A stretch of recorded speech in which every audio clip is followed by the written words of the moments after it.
بسم الله والصلاة والسلام على رسول الله.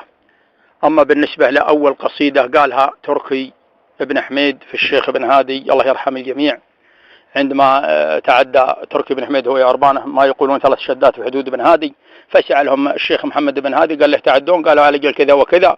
قال من جاء بدون داعي يجلس بدون فراش يا تركي. كم خيلكم؟ قال خلنا 800 وخيل الروقة 700. قال هذه شرحاتكم وكساويكم، ان ربعتوا في محلكم فارسلوا كل 10 من الخيل على واحدة، وان رجعتوا للحدود المعروفة فعلى خياركم. عودوا علموا جماعتهم العتبان وعيا، يقولون انه عيا ادهمش العنز يظن والله انه من الجذعانة ومن كذا. قال ما احنا متعدين في حدود بن هادي ونعطي خيرنا، لا بنرجع في ديرتنا وحنا المخطي.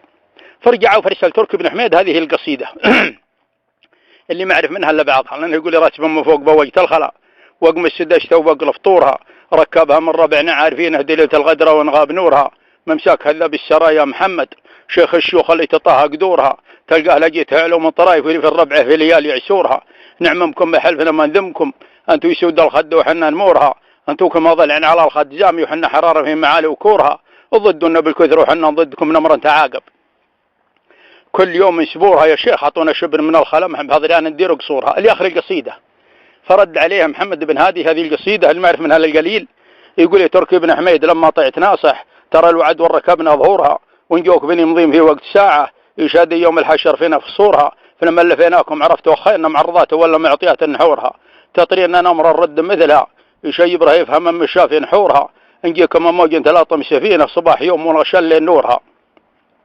نطردكم من الوسمي على حد حيفه ونبعدكم من النجد وحلوي قفورها. هذا اللي عرفنا والله اعلم، والله يرحم الجميع، والسلام عليكم.